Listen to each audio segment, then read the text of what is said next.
आज Doubtnut app download करें। Doubtnut पर अपने सभी गणित, रसायन विज्ञान, भौतिक विज्ञान और जीव विज्ञान के डाउट्स का करो सफाया। बस प्रश्न की फोटो खींचो, एक ही प्रश्न को क्रॉप करो और तुरंत वीडियो सोल्यूशन पाओ। अभी डाउनलोड करें। हेलो फ्रेंड्स, हमारा क्वेश्चन है कि उन सभी दीर्घवृत्तों के कुल निरूपित करने वाले अवकल समीकरण याद कीजिए जिनकी नाभियाँ एक्स अक्ष पर तथा जिनका केंद्र मूल बिंदु पर हो। ठीक है, तो मैं इसको क्वेश्चन को हल करता हूँ।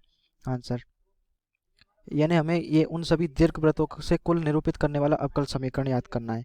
ठीक है, कहने का मतलब है कि माना कि दीर्घवृत्त जिनकी नाभियाँ एक्स अक्ष तथा केंद्र मूल बिंदु पर स्थित हो वे कुल को सी से निरूपित किया है। ठीक है, हमने कुल को सी से निरूपित कर देते हैं।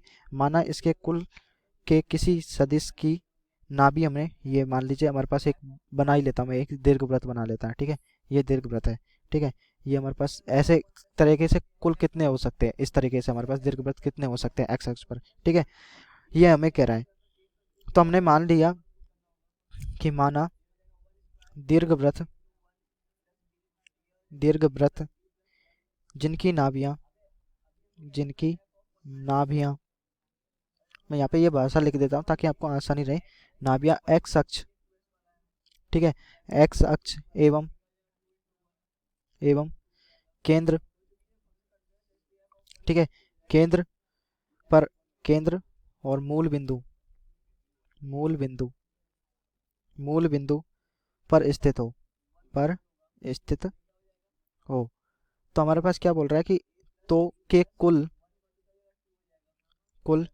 सी से निरूपित किया है। ठीक है, सी से निरूपित किया तथा उनकी नाभियाँ मैंने मान ली जिनकी नाभि है प्लस माइनस ए ई कॉमा 0 है। ठीक है, तो अब ये तो हमारे पास भाषा हो गई इस क्वेश्चन की। तो मैं मान लेता हूँ कि अतः तो दीर्घवृत्त का समीकरण क्या हो जाएगा हमारे पास। दीर्घवृत्त का समीकरण क्या होता है हमारे पास।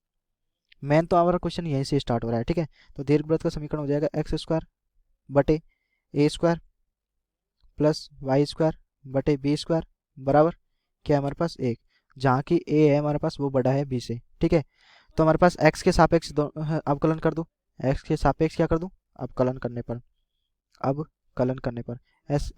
पर ऐसा इसलिए कर रहे हैं ताकि हमें आसानी से एक समीकरण प्राप्त हो सके। ठीक है, तो हमारे पास ये हो जाएगा 2x बटे ए स्क्वायर, ये हो जाएगा हमारे पास 2y बटे बी स्क्वायर, और ये जाएगा y का भी तो होगा dy बाई डी एक्स बराबर 0।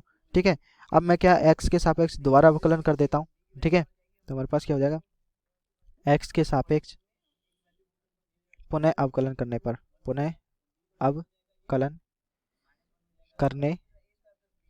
हमें तो क्या निकालना, दीर्घवृत्तों का कुल का अवकलन समीकरण निकालना है। ठीक है, तो ये हो जाएगा हमारे पास 2 बटे ए स्क्वायर, ठीक है, प्लस 2 बटे बी स्क्वायर हो जाएगा हमारे पास, ये हो जाएगा d square by d y. पहले तो इसका हमें y के सापेक्ष अवकलन करना है ना, तो इसका हो जाएगा इस तरीके से नहीं होगा, इसको ब्रैकेट में ले लीजिएगा ताकि आपको आसानी रहे। ब्रैकेट में लिखता हूँ पहले y का, ठीक है, y का होगा और ये हो जाएगा d square by D x हो जाएगा हमारे पास डी एक्स स्क्वायर, फिर प्लस हो जाएगा d Y by D x का होल स्क्वायर, ये हो जाएगा हमारे पास डी इसका अवकलन। ठीक है, वाई डी वाई का हमारे पास y और वाई डी वाई का सब अवकलन करेंगे ना, तब इस तरीके से हमें प्राप्त होगा। ठीक है, आपको अवकलन करना आता ही होगा।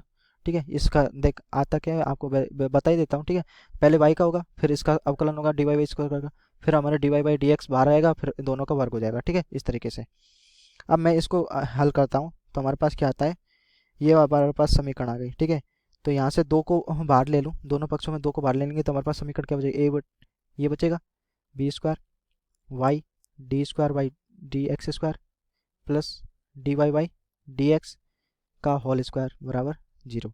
ठीक है, अब इसको मैं हल करता हूँ। तो समीकरण मेरे पास समीकरण और मान लेते हैं इसको, जो हमारे पास एक, इसको समीकरण 1 दे देते हैं। ठीक है, और इसको समीकरण 2 दे देते हैं, एक बार अवकलन किया। ठीक है, और ये हमारे पास फाइनली जो आई थी इसे समीकरण 3 दे देते हैं ताकि हमें आसानी रहे। ठीक है, अब समीकरण 3 है, अब मैं लिख देता हूँ समीकरण 3, आप देख लीजिए समीकरण 3 में समीकरण 2 से 1 बटे ए स्क्वायर का मान रखने पर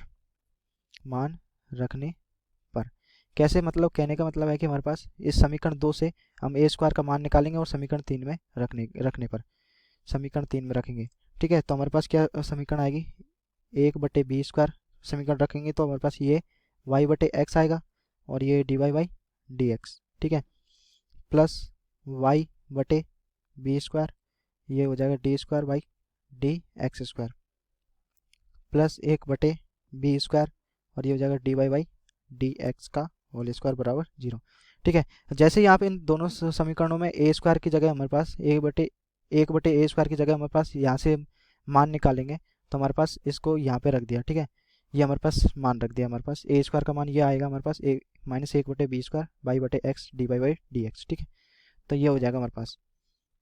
अब इस समीकरण को या तो हम ऐसे और कैसे लिख सकते हैं, या करके लिख देता हूँ Y D square by D x square, ठीक है, प्लस ये हो जाएगा हमारे पास D Y by D x का स्क्वायर माइनस वाई बटे X D Y by D X. लिख सकते हैं, बिल्कुल लिख सकते हैं।